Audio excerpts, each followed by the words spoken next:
Puji Tuhan. Ini pertama kali saya pribadi pelayanan di Palopo.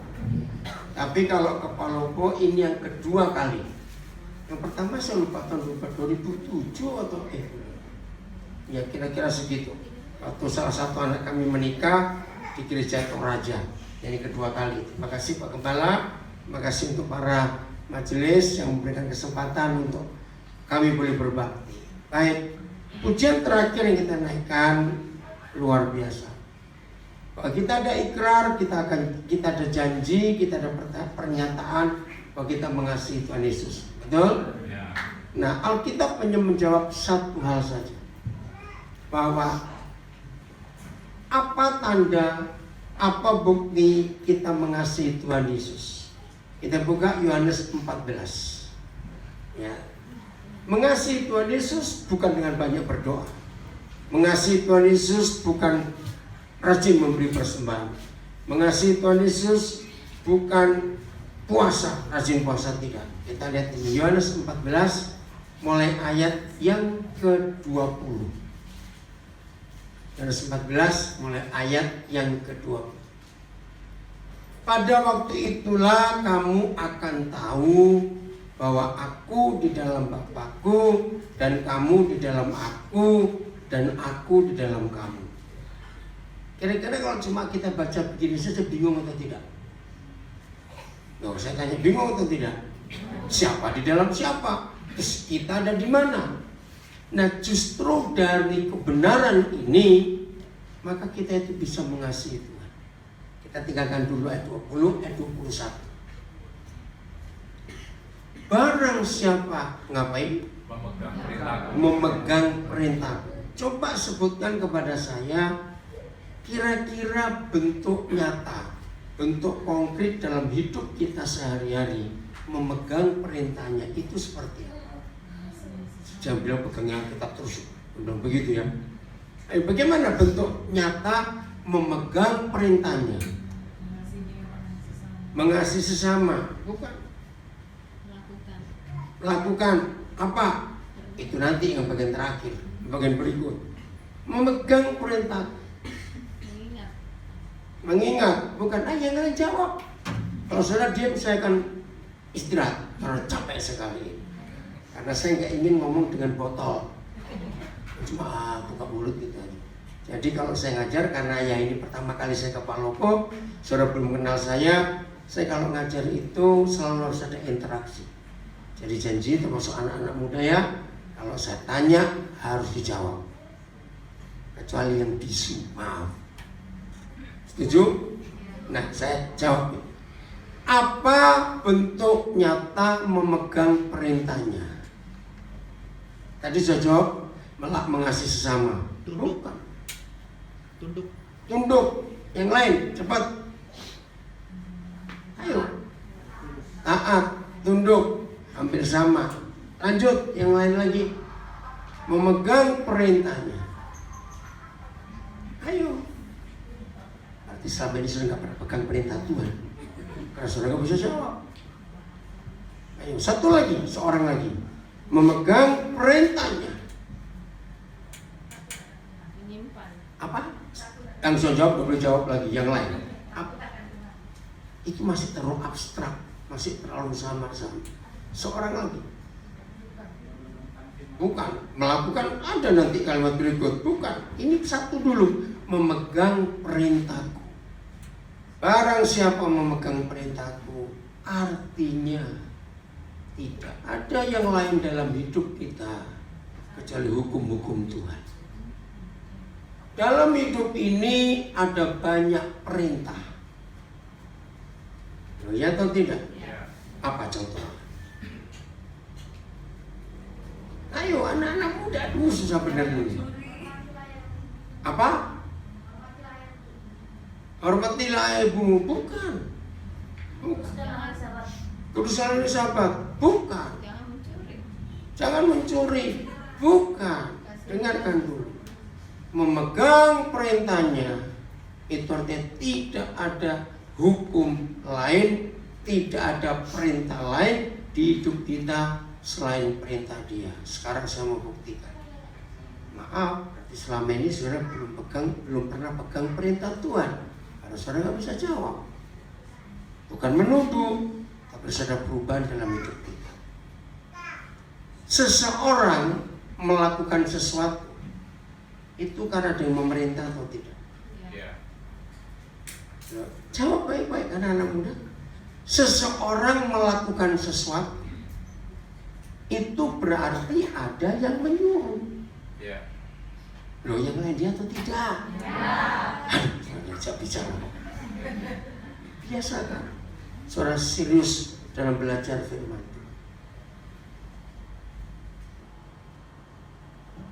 Perlukah hidup ini selalu diperintah oleh seseorang atau orang lain? Perlu tidak? Tidak. Nah, banyak yang nggak tahu bukan? 90% lebih hidup ini diatur oleh diri sendiri. Oh, nggak ada yang ngambil. Loh, bukan. Pernahkah saudara sadar bahwa hidup ini sering diatur, diperintah oleh diri sendiri? Jawab iya atau tidak? Masa bingung bu begini aja? Loh, sekarang waktu marah-marah, siapa yang merintah? Nah, waktu mencuri, siapa yang memerintah? Nah, selama ini ibu diperintah siapa? Loh, betul nggak sih? Roh itu rohani. Jangan ngomong itu dulu. Kita harus hidup dengan fakta. Betul? Banyak orang yang tahu tentang hidup oleh roh, tapi tidak melakukan. Itu jangan sombong. Jujur pada diri sendiri. Berapa banyak kita diatur oleh diri sendiri? Banyak istri tidak tunduk pada suami, ya atau tidak? Banyak istri ngatur suami. Banyak suami diatur oleh hawa nafsu. Ayo kita harus hidup jujur. Jangan sok rohani. Maaf saya berkata. Anak-anak muda, engkau disetir oleh Facebookmu. Ya atau tidak? Jam-jam tidurmu habis karena perintah dirimu untuk ngecek semua sosial mediamu. Bertobat. Berapa banyak suami diatur, diperintah oleh hobinya? Ada tidak di Palopo sini? Jawab. Banyak. Ayo bertobat. Saudara, ini perkara yang serius. Percuma kita rajin beribadah kalau kita tidak memegang perintah Tuhan. Tapi ada perintah-perintah lain yang menguasai hidup kita. Ada nggak orang diperintah oleh pornografi? Ada nggak orang diperintah oleh duit? Nah, maka itu kalau saya tanya akan firman ini, barang siapa memegang perintahku, saya tanya, apa artinya? Nah, saya jelaskan, artinya adalah ternyata hidup ini harus ikut perintah Tuhan. Amen. Tapi kenyataannya kita sering diperintah oleh yang lain. Alkohol bisa merintah kita tidak? Iri hati bisa perintah kita tidak? Bisa. Berarti siapa yang memerintah kita, itulah yang kita pegang. Dan kalau kita memegang perintah seseorang atau sesuatu, itu berarti kita tunduk di bawah orang itu. Dan tadi saya katakan, ternyata ada perintah yang lain, bukan dari orang lain dan bukan dari luar, tapi dari dalam. Ini yang kita perlu jaga untuk setiap hari dalam hidup kita. Maka itu mari kita jujur. Sebelum saya lanjutkan kebenaran ini, sungguh Tuhan Yesus ingin masing-masing kita jujur temukan dulu siapa yang sedang memerintah hidupmu. Itu artinya perintah siapa yang aku pegang. Ngerti maksud ini? Saya bicara pada khusus anak-anak remaja, anak-anak muda. Karena saudara ada di sini malam hari ini, dengarkan. Teman-temanmu bisa merintah kamu tidak? Jawab bisa. Nah, renungkan kalimat ini anak-anak remaja. Ketika seorang anak muda, remaja muda, dengar ya, punya sahabat. Ketika seorang anak remaja, seorang anak muda punya sahabat. Ngerti kata sahabat? Pertanyaannya, kira-kira orang muda seperti ini lebih menuruti perintah sahabatnya atau perintah mamanya? Ayo jujur. Nah, itu fakta. Saya belum bisa melanjutkan kalimat yang lain sebelum kalimat pertama ini tuntas di hidup kita masing-masing. Barang siapa memegang perintahku, berarti tidak boleh ada yang lain yang menuntun, yang menyetir, yang menguasai hidup kita selain perintah Tuhan. Nah, sampai hari ini mari kita jujur pada diri sendiri. Perintah siapa yang masih sanggup dan bisa mengatur aku? Kalau saya pakai kalimat lain, kira-kira dalam hidupku ini diperintah oleh apa dan oleh siapa? Siapa pernah ketemu ada orang hobinya itu ngumpulin jam tangan? Pernah ketemu orang seperti itu? Loh, saya tanya, pernah nggak dengar ada orang punya hobi sampai ratusan jam tangan? Saya tanya, tanganmu itu berapa? Dan koleksinya nggak main-main. Harga jam tangan yang dia miliki itu yang paling murah itu 500 juta. Yang paling murah. Waktu dia tunjukkan koleksinya, dan dia bilang dari koleksi saya ini limited edition. Artinya ada perusahaan-perusahaan jam terkenal yang membuat jam itu cuma 6 biji, 6 buah. Dan dia rata-rata punya. Bangga buat dia. Enggak berdosa sih, itu uang-uangnya dia. Cuma yang saya mau ajarkan, berarti yang ngatur menguasai hidup dia ini siapa? Jam tangan. Ada nggak orang diatur, diperintah oleh burung? Loh, kok tertawa? Loh, jawab jujur. Ada nggak orang yang hidupnya diatur? Loh, kok tertawa? Ini ada orangnya di sini. Jangan lucu, saya nggak mau ada lucu. Awas nggak mau nggak.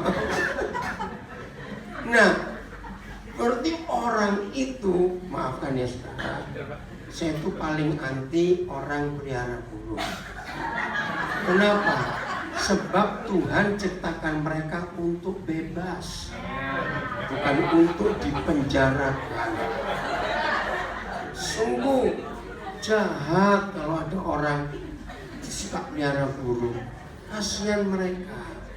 Tapi ada yang jawab, kok dilepas mati juga katanya begitu. Ya udah terserah, saya cuma ngomong. Kan saya nggak kenal saudara yang baru pertama kali ke Palopo. Nah, maksudnya kalau ada orang hobinya pelihara burung, berarti yang ngatur hidupnya siapa? Burung.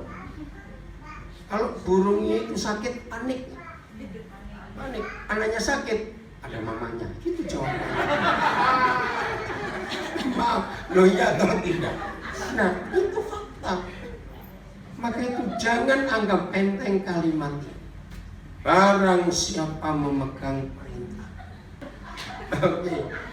Maka itu saya akan tuntaskan dulu. Masing-masing jujur. Siapa yang perintah siapa dan perintah apa yang kita pegang hari ini. Harus jujur. Bagi sekalian anak-anak muda, banyak nggak yang terlambat bangun sekolah? Untuk sekolah? Banyak. Karena sosial media.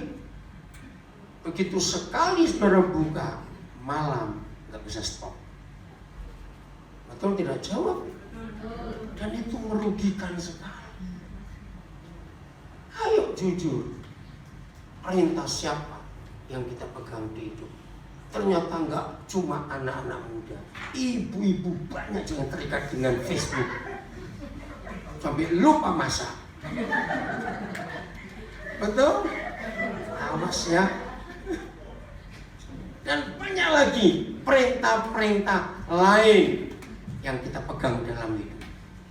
Tapi hari ini ambillah keputusan, hanya perintah Tuhan yang kita pegang, yang bisa mengatur hidup kita jadi indah dan jadi luar biasa. Kalimat berikut, dan melakukannya. Ayo kita jujur. Ketika perintah-perintah yang bukan perintah Tuhan itu jauh lebih mudah untuk kita lakukan. Setuju gak saya ngomong ini? Renungkan lagi ya.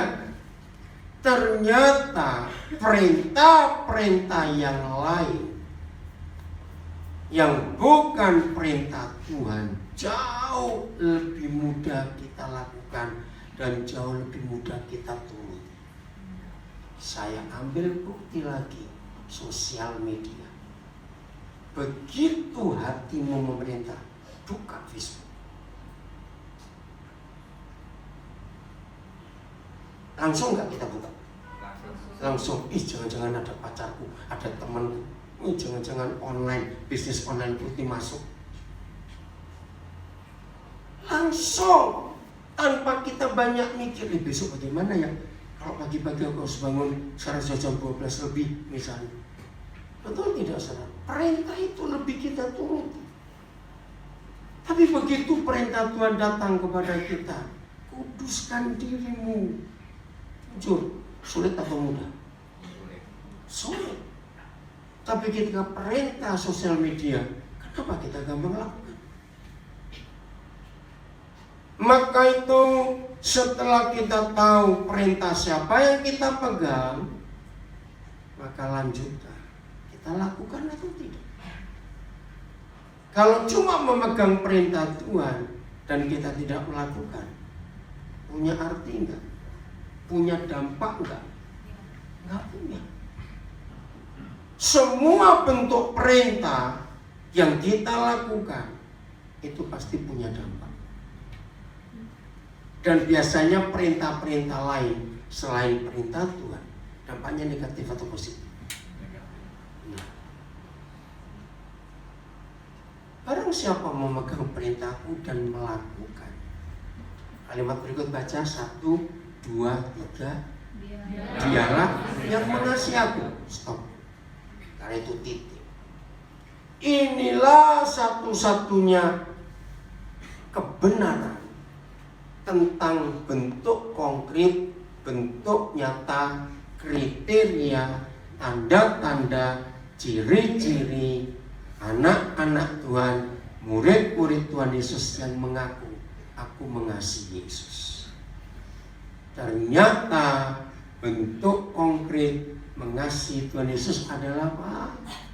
Kalikan lagi, memegang perintahnya dan melakukannya. Di luar kalimat ini tidak ada bentuk lain bagaimana kita nyata mengasihi Tuhan Yesus atau tidak. Nah, saya ikuti penyampaian firman seperti doa saudara lewat pujian tadi.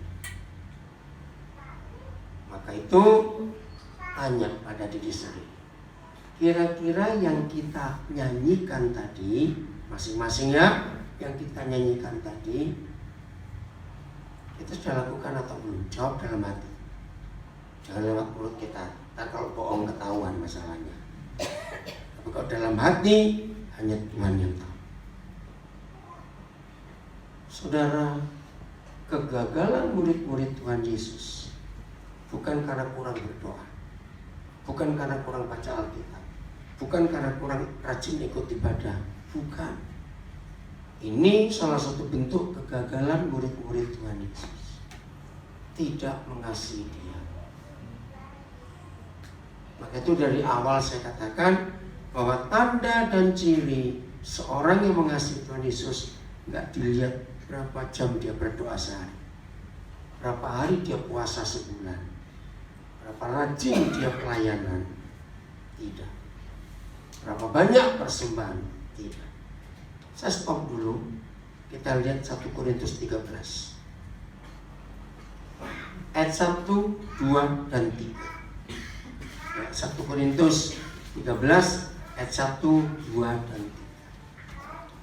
Sekalipun aku dapat berkata-kata dengan berapa bahasa? Semua bahasa manusia. Jadi ada orang bisa bahasa Inggris, sampai semua. Dan bahasa malaikat.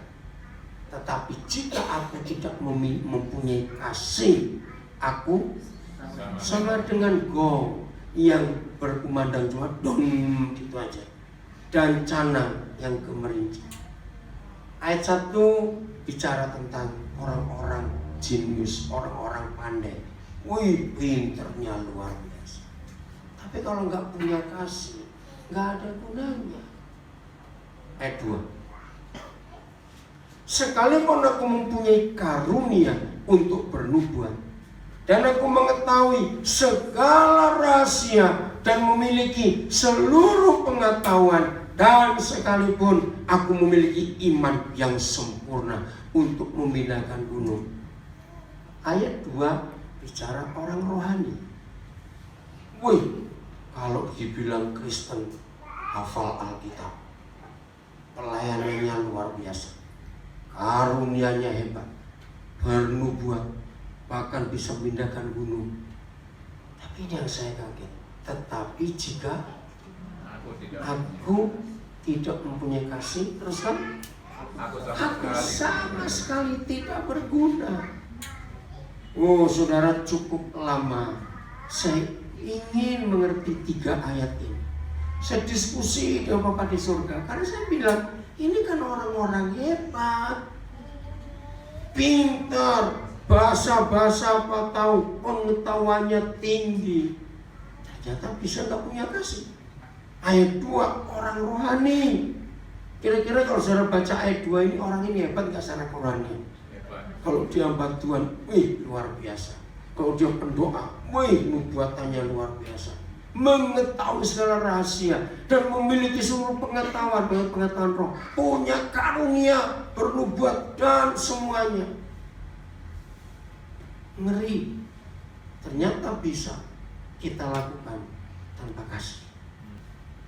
Jangan melihat menilai hamba Tuhan waktu melayani. Ini sandiwara. Setuju ngomong ini? Jadi menurut firman ini adalah lakukan dalam hidup sehari-hari. Oh, ada yang amin? Bukan waktu di gereja. Nah, salah satu pertanyaan saya Jumat malam itu, karena saya tanya pada saudara, karena sebagian besar saudara tidak ikut hari Jumat. Kita ini bisa berlaku munafik di rumah atau di gereja?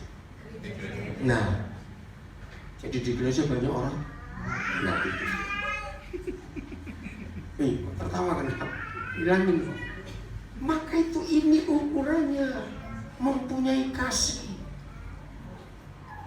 Nah, jangan bilang, oh aku punya kasih Pak Pendeta, karena aku suka berbagi, aku suka menolong orang. Ayat 3 jawab.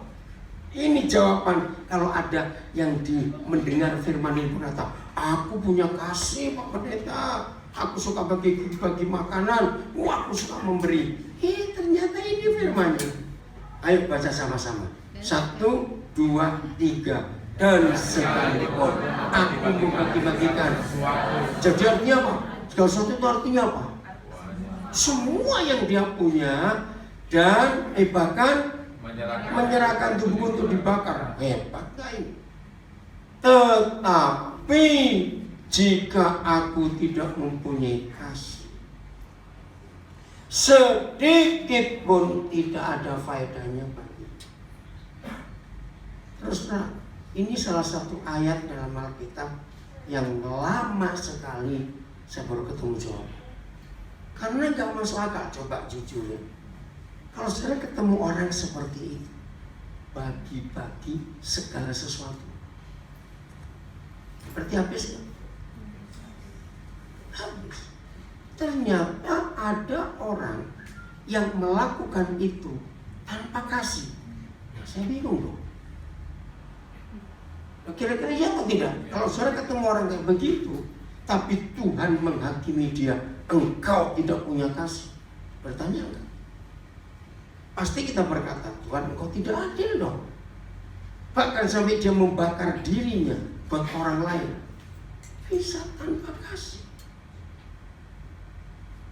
Maka itu anak-anak muda, hati-hati kalau cowokmu atau cewekmu, pokoknya pacarmu berkata, aku mau mati demi kamu. Jawablah, itu bukan cinta, itu egois. Betul? Itu bisa dilakukan tanpa kasih. Iya atau tidak? Coba suruh mati dulu. Dia ikut mati atau cari lagi? Ayo jawab jujur. Loh, iya atau tidak? Coba jawab saja, ngomong kok. Ya atau enggak mungkin lah. Nah, akhirnya ketemu. Ada orang yang dilihat orang hebat, hatinya murah, suka berbagi, tapi Tuhan yang menilai. Isi hati orang gak ada yang tahu kecuali orang itu dengan Tuhan. Ternyata ada orang-orang yang kelihatannya baik di mata orang, suka berbagi apa saja. Satu, dia cari nama buat diri. Ada nggak? Banyak. Pernah lihat ketika ada bencana, ada orang kaya memberi sumbangan, Supermi 200 panggil kamera TV. Catat ya. Pokoknya kalau dengar ada bencana di mana saja, jangan kamu kasih mie instan. Itu goblok yang ngasih. Loh, kenapa? Dengar. Di setiap bencana, justru masalah utama adalah air. Enggak mikir ya atau tidak? Yeah. Nah, terus kamu kasih Supermi, suruh masak dengan kencingnya. Lu nggak ada air kok. Lu pernah mikir nggak itu, saudara? Saya paling marah kalau ada gereja sok murah hati, beri mie instan banyak-banyak di tengah bencana. Itu kurang ajar. Mau masak pakai apa? Nggak ada air. Betul nggak ini? Tapi itu disebar-sebarkan, sok hebat. Enggak, itu nggak punya kasih. Karena nggak mikir. Ngerti contoh ini? Jadi ada orang kelihatan murah, tetapi nggak ada kasih. Karena supaya dilihat orang. Yang kedua lebih jahat. Pernah dengar kata money laundering? Pencucian uang? Pernah dengar itu? Nah, ternyata penjahat-penjahat itu hasil kejahatannya yaitu kerja yang tidak halal. Untuk menutupi kesalahannya, dia suka bagi-bagi. Ada tidak? Nah, ini kejahatan. Ada lagi, maafin, mudah-mudahan di Palopo tidak ada. Ini biasanya terjadi banyak di kalangan Tionghoa. Orang meninggal, lalu ada pengumuman di bawah iklan duka cita. Tidak menerima karangan bunga, tidak menerima lian, orang Hokkien bilangnya tulisan dari kain yang besar-besar. Tapi hanya terima uang yang disumbangkan ke yayasan-yayasan sosial. Saya tuh marah kalau baca tulisan seperti itu. Sudah mati aja masih kurang ajar. Mikir nggak? Dengar baik. Jadi yang dapat nama siapa? Kalau disumbangkan ke yayasan sosial, uang duka cita yang dapat nama siapa? Yang mati. Padahal duitnya siapa? Loh, duit siapa yang dipakai? Nah, ini kan jahat. Masa mau memberi saya tunggu mati dulu? Sudah mati aja masih jahat. Pakai uangnya orang lain atas nama dia. Betul nggak saya ngomong ini? Loh, iya atau tidak?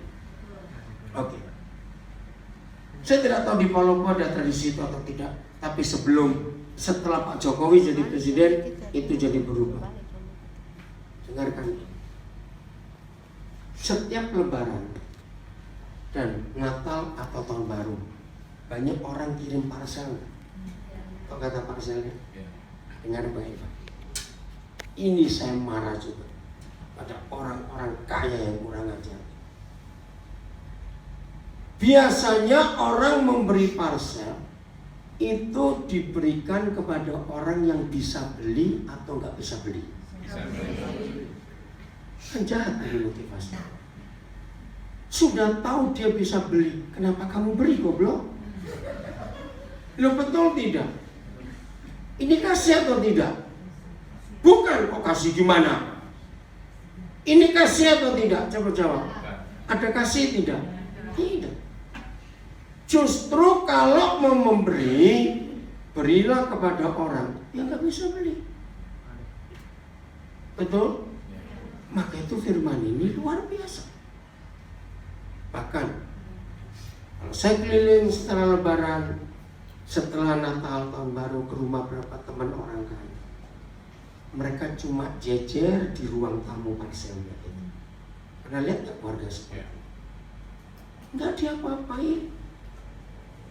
Lalu apa yang saya teliti? Karena saya suka meneliti. Setelah berapa bulan, pasti mereka akan suruh pembantunya, Bi, tolong liatin yang mau expired yang mana. Cepat kasih orang, cepat kasih orang. Jawab iya atau tidak? Jadi 3 hal ini kita harus lihat. Ada orang pintar, pandai, bisa tanpa kasih. Ada orang bagus pelayanannya, rohani, bisa tanpa kasih. Ada orang suka berbagi, tapi ternyata bisa tanpa kasih. Pasti yang pelit seneng dengar firman ini. Nah lu, makanya jangan suka memberi terus. Itu yang pelit. Maaf, bisa gak orang berkata seperti itu? Nah terus gimana? Nah inilah kebenarannya. Satu-satunya tanda kita mengasihi Tuhan Yesus adalah apa tadi? Memegang perintahnya dan melakukannya. Itu kasih. Maka itu kenapa Tuhan Yesus berkata, kalau tangan kananmu memberi, maka tangan kirimu jangan tahu. Saya betul-betul bingung lihat firman ini. Terus orang itu badannya berapa Tuhan? Masa tangan kanan kasih, yang kiri gak tahu? Aneh bukan firman itu? Maksud begini loh. Kalau kamu memberi, gak usah orang lain tahu. Gak usah minta balik. Udah. Ada yang amin. Jadi pelit semua kita jadi. Maaf. Jadi kita belajar betul-betul melihat konsep ini dalam hidup kita. Oke, kita kembali lagi ke Yohanes 14 ayat 21. Kita belum selesai. Yohanes 14 ayat 21. Ya, selanjutnya. Dan barang siapa mengasihi aku, ini luar biasa. Dan barang siapa mengasihi aku, lanjutkan. Ia, siapa ia di sini? Yaitu kita. Kalau kita pegang perintahnya dan melakukan, ia akan dikasih oleh Bapa. Pelan-pelan. Kira-kira kalau manusia berdosa seperti kita ini semua dikasih oleh Bapa di surga, hidup ini jadi apa? Indah. Apalagi cepat? Bahagia. Apa? Pulih, harmonis. Ayo apa lagi? Apa? damai, apalagi suka yang jaga kamu terus gantian, yang lain tuh diam. Ayo jawab. Apalagi kalau seseorang berdosa seperti kita semua lalu dikasih oleh Bapa di surga, apalagi yang muncul di hidup kita? Ayo yang lain jawab. Bersyukur. Ayo yang lain diam cuma gimana? Apa? Senang, betul. Sudah tadi jawabnya senang. Ayo yang lain. Bahagia. Nah ini, aduh, salah semua. Salah semua. Dengarkan, di mana salahnya?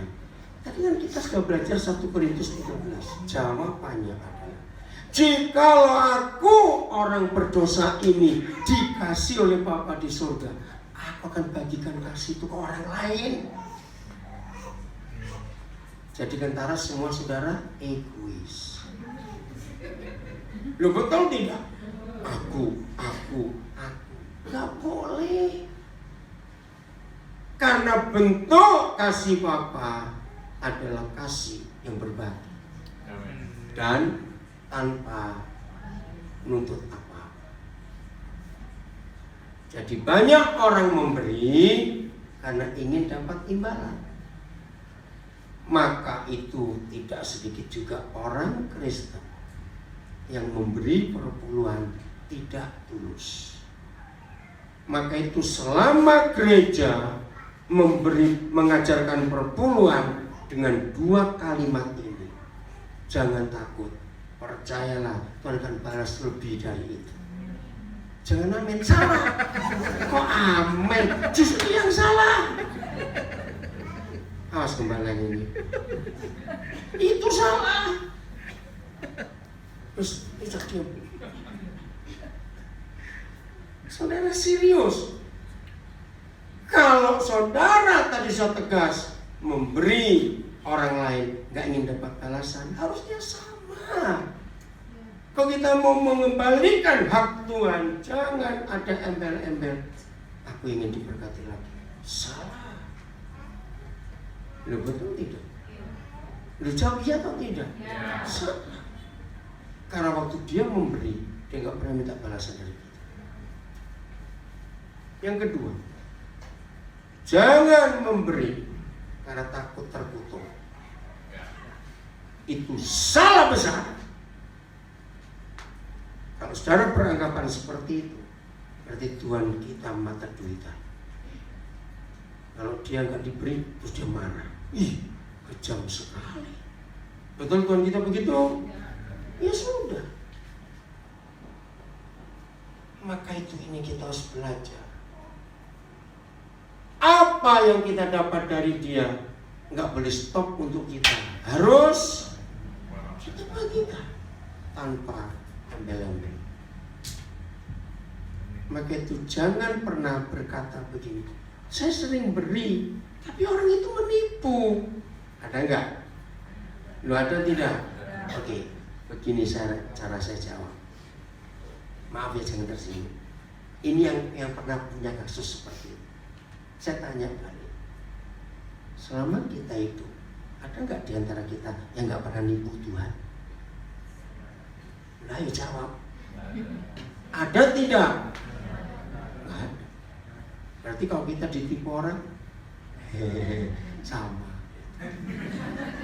Loh, betul nggak? Kita pernah nipu Tuhan aja kok repot.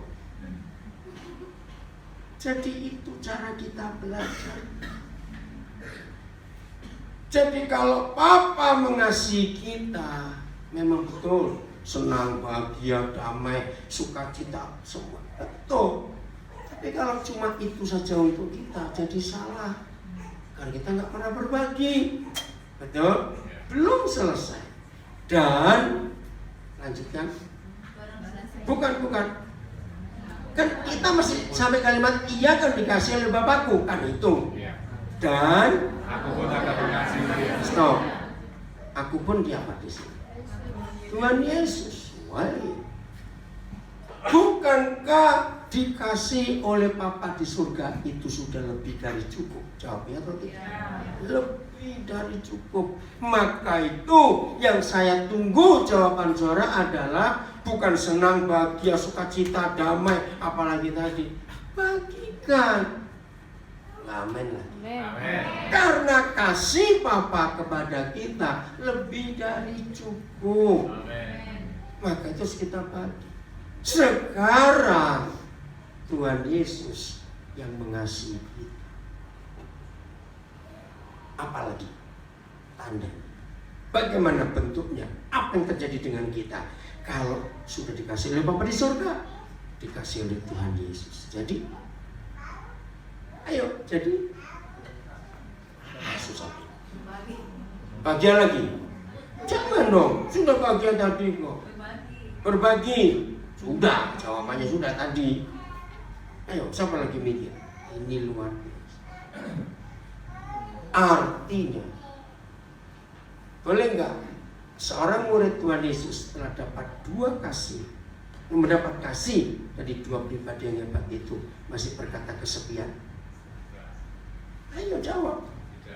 Betul? Awas kamu yang masih jomblo-jomblo yang sepi hidupmu terus. Awas kamu. Saudara, ini luar biasa bentuk ini. Dan gak cuma itu. Lihat kalimat berikut. Dan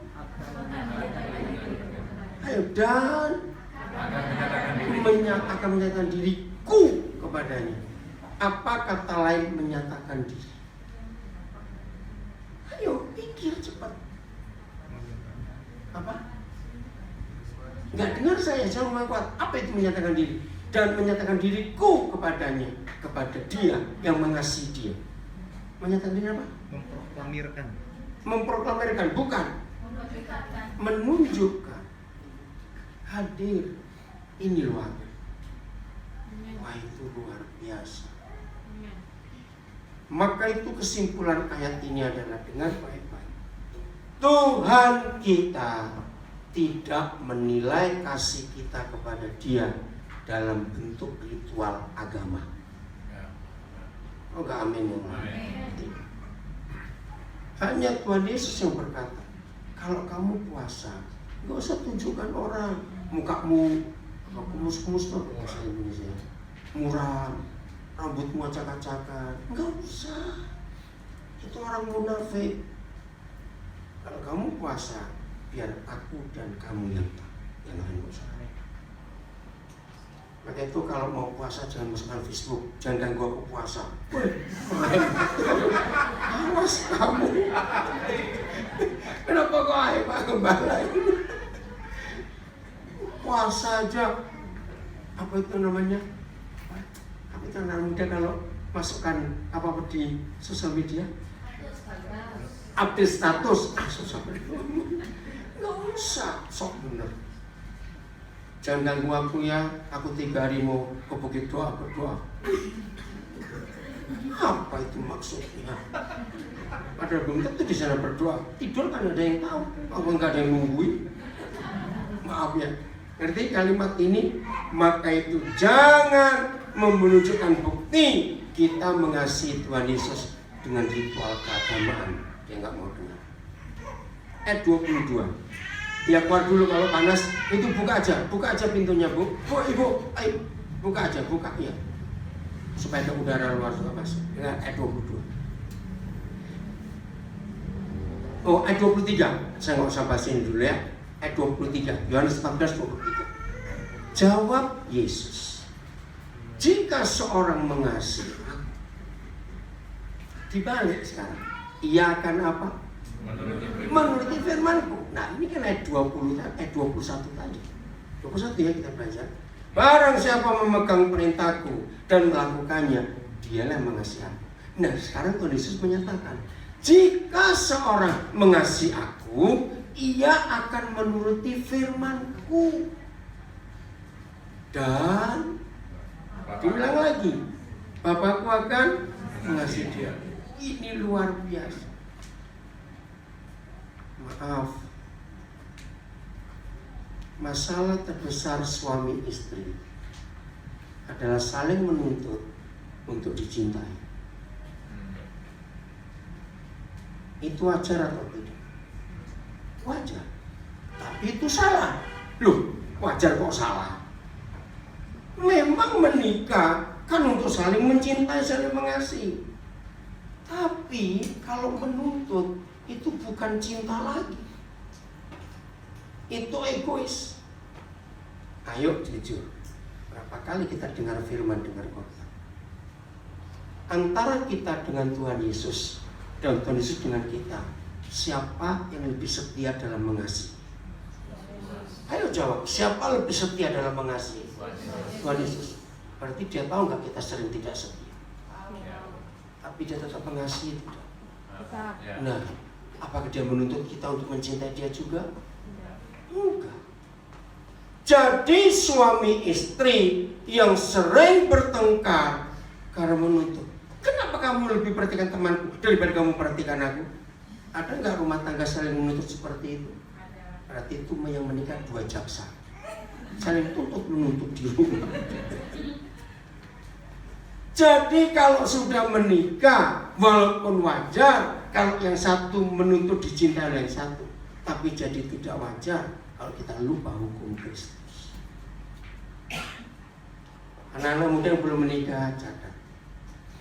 Pernikahan yang benar bentuknya bukan menuntut engkau harus mengasihi aku, tapi mulai dari diri kita yang sadar, aku memberikan kasih kepada. Oh enggak, amin. Maka kalau pernikahan seperti ini, ada damai enggak? Ada. Tapi dia enggak mau terima. Ya untuk apa menikah kalau dia enggak mengasihi aku? Nah, balik lagi. Berapa kali kita tidak mengasihi Tuhan Yesus? Betul tidak? Berapa kali? Tapi dia tetap mengasihi. Maka itu ini luar biasa. Saya ulangi lagi, jika seorang mengasihi aku, ia akan menuruti firman-Ku, dan Bapakku akan mengasihi dia. Jadi cukup atau tidak kalau Papa mengasihi kita? Salah, lebih dari cukup. Tadi saya ngomong lupa lagi. Loh, tadi kan saya ngaku kasih Papa kepada kita lebih dari cukup. Nah, saya tanya balik lagi, kok belum cukup?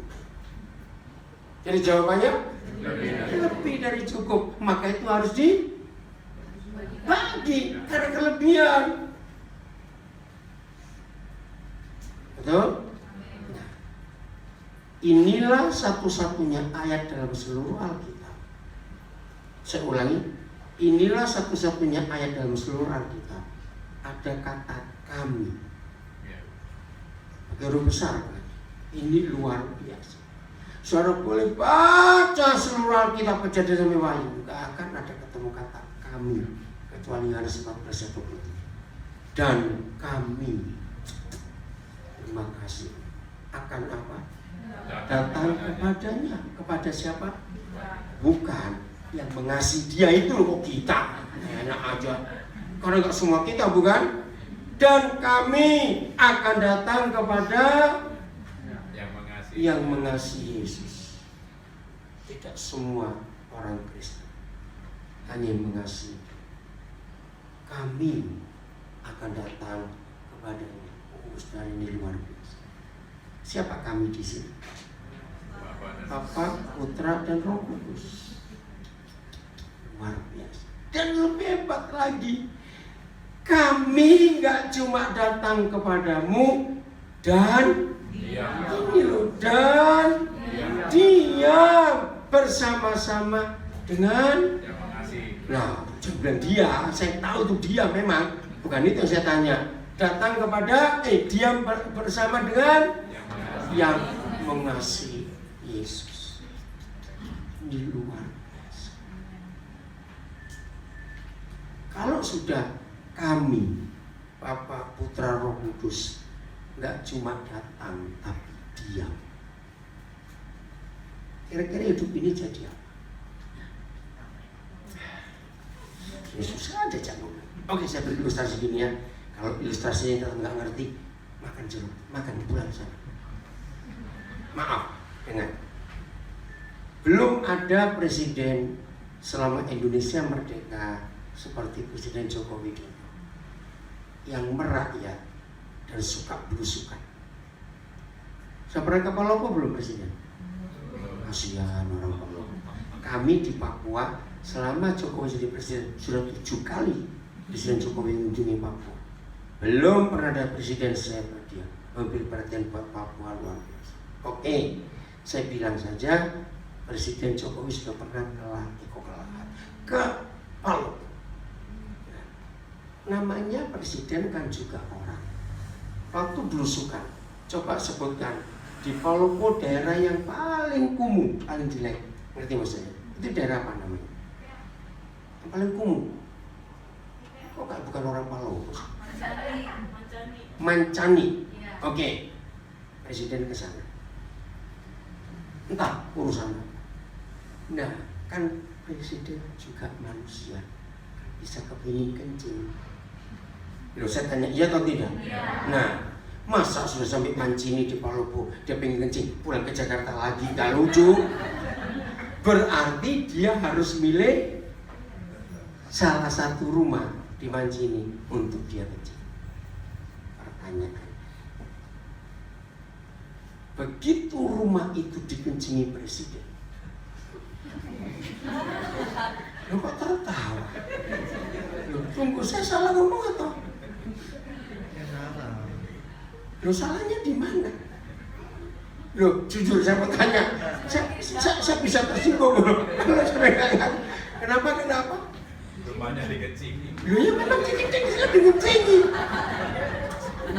Orang nggak bisa bahasa Indonesia. Loh, sekarang kalau saudara kencing di rumah orang, kan rumah itu saudara kencingi. Loh, kan sama.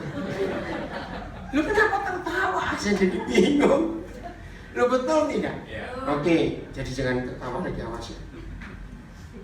Mancini daerah yang kumuh di Palopo. Tapi ketika ada satu rumah, ya oke, saya ganti kalimatnya. Itu presiden kencing di situ. Jangan lebih enak dikencingi presiden daripada panjang-panjang ngomongnya. Status rumah itu berubah. Berubah. Mana berubah? Masih sama jelek, daerah Mancini lagi. Berubahnya gimana status rumah itu? Ayo, cepat. Ya, dia presiden, betul. Kira jadi terkenal. Ini cuma intermezzo saja. Kira-kira kalau saudara punya rumah, disiram nggak bekas kencing presiden tadi? Loh, ini kan ngomong apa adanya. Ngerti nggak maksudnya? Ya, yang nyiram ya presiden sendiri, ngapain dibahas? Kena jebak nggak tahu. Jadi kalau dia pikir serius nggak bisa serius, dia pikir guyon juga serius, capek saya. Pokoknya status rumah itu berubah. Berubahnya begini. Maka setiap kali ada orang Palopo atau orang dari sekitar Palopo, ini masuk kabupaten mana? Kota Madya ya. Kalau kabupatennya dari sini mana? Dekat mana? Di Luwu, Pak, di Kabupaten Luwu. Luwu juga, Luwu ya. Kira-kira seluruh raya, Luwu Timur, Luwu mana lagi? Luwu Utara. Akan noleh nggak ke rumah itu kalau lewat Mancini? Ya. Betul? Nah, pertanyaan saya begini. Kira-kira sampai berapa tahun pemilik rumah yang dikencingi presiden itu akan cerita nggak habis-habis tentang presiden kencing di rumahnya? Ngerti pertanyaan saya? Berapa tahun kira-kira? Nggak putus-putus. Padahal cuma kencing. Saya mau teruskan kebenaran ini. Firman ini berkata, kami akan datang dan diam. Beda nggak dengan sekedar kencing tadi? Beda. Jawab beda tidak? Beda. Saudara, kalau sampai hari ini di hidup saudara, orang belum pernah tertarik seperti rumah orang Mancini yang dikencing presiden itu, berarti Bapa, Yesus, dan Roh Kudus belum mampir ke rumah saudara. Boleh nggak saya pakai kalimat itu? bukan menghakimi dan menuduh. Loh ya atau tidak? Dengan ilustrasi yang cuma kencing saja. Maaf saya tanya, kami di ayat ini dengan Presiden Joko Widodo siapa lebih besar? Kami. Nah, kalau presiden ini bisa pensiun saja, kencing di rumah rakyat bisa berdampak besar. Kira-kira saya lanjutkan supaya makin mikir. Kalau rumah itu dijual, lakunya mahal tidak? Nah, ini loh kita harus tahu. Kalau saya maju lagi, presiden bisa pusing nggak? Tiba-tiba sakit kepala. Namanya manusia. Terus dia, aduh, aku pengen istirahat. Tiba-tiba cuma ada satu rumah itu. Ayo, kira-kira ketika presiden berbaring sebentar karena pusing, kalau saudara punya rumah itu, sebenarnya kamu cuci nggak? Yang pakai saya presiden tidur itu loh. Ngerti ilustrasi ini? Nah, kira-kira beda nggak keadaannya dengan dikencingi dan tidur? Beda. Nah, dia datang, kami datang, dan diam. Apa kata lain diam? Tinggal. Ini luar biasa. Tuhan berharap dengan firman ini kekristenan kita berubah. Amin. Nyatakan Yesus kepada orang-orang Palopo dan sekitarnya bukan karena saudara rajin ke gereja, tetapi dimanapun saudara pergi, tubuhmu adalah rumah Tuhan. Yang tidak presiden sekedar tinggal apa kencing, tapi bayangkan, kan ada wacana bukan, ibu kota akan dipindah. Misalnya presiden milih Palopo, woi jadi ibu kota negara, keren. Betul, ngerti maksud ini? Nah, sekarang pertanyakan, kalau gitu di mana kami ini? Karena kami ini ingin tinggal dengan kita di dunia. Betul? Ini luar biasa. Anak-anak muda, mulai hari ini hidupmu berubah. Dan besok waktu kalian masuk sekolah, teman-temanmu akan melihat perubahan hidup. Apa yang beda dengan kamu? Kemarin ketemu kamu belum, Sabtu ketemu kamu biasa, hari Senin ini ketemu. Mereka akan melihat kami itu ada di dalam dirimu masing-masing. Pasti ada perubahan dalam hidup. Inilah kerinduan Tuhan. Oke, saya akan akhiri. Kembali ke ayat 20. Wah, ini seru sekali. Ya, baterainya habis mati. Lanjutkan itu. Ayat 20. Pada waktu itulah kamu akan tahu bahwa aku di dalam Bapakku dan kamu di dalam aku dan aku di dalam kamu. Dengan waktu yang singkat, berarti kita ada di mana? Ayo, cuma ayat pendek saja. Berarti kita ada di mana? Di dalam kami. Dalam kami tadi? Enggak, ini ada Roh Kudusnya. Ayo, berarti saudara dan saya ada di mana? Enggak bisa cuma di dalam Bapa. Baca baik-baik. Bapa dan aku. Iya, jadi kita ada di mana? Ayo. Oke, pelan-pelan lagi. Susah benar. Pada waktu itulah kamu akan tahu bahwa aku di dalam Bapa. Ya, pelan-pelan. Jadi Tuhan Yesus di mana? Dalam Bapa. Dan Kamu. saudara dan saya ada dalam aku. Akunya Yesus. enggak dong. Lah Bapaknya di mana? Oh, dia di dalam Bapa. Nah, ini dia. Dan ada dan lagi satu. Ayo. Siapa di dalam siapa yang terakhir ini? Nah, jadi pertanyaannya, dan saudara di mana? Jawabannya adalah saya ada di dalam Bapa, ada di dalam Yesus, dan Yesus di dalam saya. Itu jawabannya. Oh, enggak amin. Oke, yang ketiga saya buang dulu. Dua yang pertama. Berarti saudara dan saya, ini kalau saya pakai istilah militer. Pernah dengar kata barikade? Apa itu barikade? Apa ya barikade itu apa? Barisan, bukan. Barikade bukan barisan. Ya yuk. Kami camp. Bukan. Barikade bukan camp.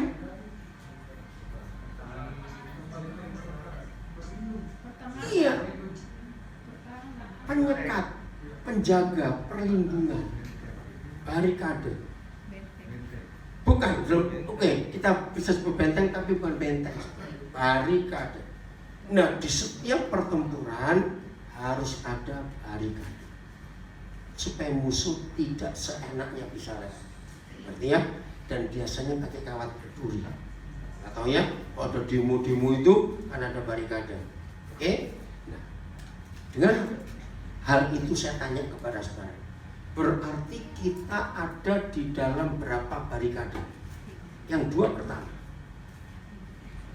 Saya coba bilang dua pertama. Ya dua, kok saya pernah jawabnya? Loh, kan saya tanya, kita ada di berapa barikade? Ya jawabnya dua dong. Siapa dan siapa? Bapa dan Yesus. Aman tidak? Oke. Pertanyaan berikut dengar baik-baik. Kalau ada setan goblok dan setan nekat, berani nggak nembus ngelewati dua barikade? Maka kalau setan yang goblok dan yang nekat mikir nggak berani masuk, apalagi yang setan pintar lebih nggak berani lagi. Ngerti nggak maksud saya ngomong begini? Ya kalau ngerti tuh tunjukkanlah aja. Oh ya gitu loh. Jadi baca saya. Berarti aman nggak hidup kita? Nah, awas. Yang masih suka takut-takut, awas. Tadi perjalanan kami dari Wawundula sampai ke Palopo, di mobil ada satu orang yang ngomong, saya itu lebih takut naik pesawat daripada naik mobil.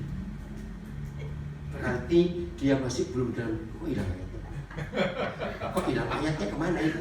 Belum selesai. Berarti saudara itu masih belum di dalam dua barikade.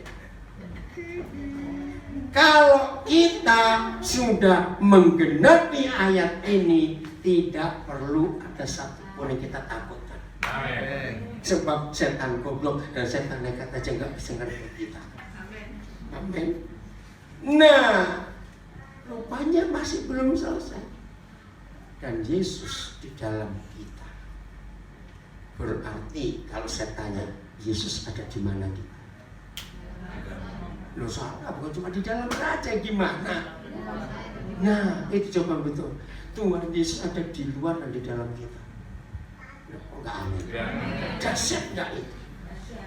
Seandainya ada setan lebih pintar, dia bisa ambil kita dari dua barikade itu. Percayalah, waktu dia makan kita, dia muntah karena ada Yesus di dalam kita.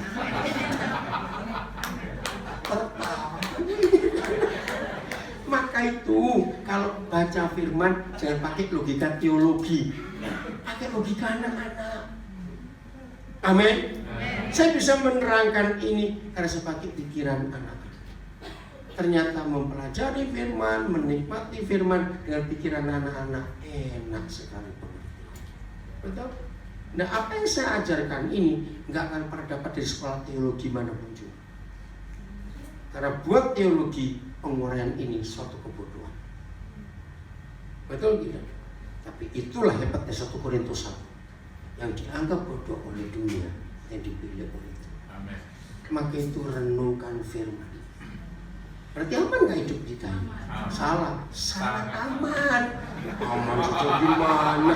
Nggak salah lagi toh. Hidup ini jadi sangat aman. Kami itu luar biasa. Lalu kita dibungkus luar dalam oleh Tuhan Yesus. Sudah begitu Bapa ada di paling baris depan. Tujuannya apa? Mendengar firman ini. Kalau kita mengasihi Dia, berarti kita pegang segala perintahnya, kita lakukan, berarti semua orang yang ada dekat kita akan melihat Yesus. Amen. Ini tujuannya. Maka dengan demikian, inilah penginjilan yang paling mudah. Kita nggak perlu kejar-kejar orang, mereka yang datang. Betul? Karena melihat sesuatu yang beda, kayak rumah di Mancini tadi. Karena dikencingin presiden, kan lupa kalimat itu. Berubah, nilainya akan berubah juga. Jelas? Ya. Ada yang mau tanya sama di sini? Ngerti semua atau nggak ngerti semua ya? Ayo, ada yang mau tanya? Nggak apa-apa, ayo, saya suka diskusi. Ya, silakan Pak. Mohon dijelaskan bedanya kasih dengan berbagi-bagi tadi itu. Oh, begitu. Itu tadi Pak. Jadi kalau berbagi-bagi tanpa kasih, dia punya pamrih, dia punya motivasi tersembunyi, dia minta balasan, dia minta pujian. Tapi kalau kasih, itu nggak ada embel-embel apa. Kan begitu kasih Papa kepada kita. Maka dalam Roma 5 ditulis, kapan dia mengasihi kita? Ketika kita masih dalam dosa. Kapan dia menerima kita sebagai anaknya? Ketika kita masih dalam kejahatan. Dia nggak minta apa-apa dari kita. Maka itu hati-hati dalam memberi semua apa motivasi kita. Jelas ya Pak? Ya tadi karena Bapak terlambat bagian pertamanya, itu sempat hilang, tapi Bapak jujur, terima kasih. Ada lagi yang lain? Jelas? Mau berubah mulai hari ini? Berubah ke arah kebenaran yang Tuhan berikan kepada kita. Tuhan memberkati kita lagi. Sampai ketemu lagi.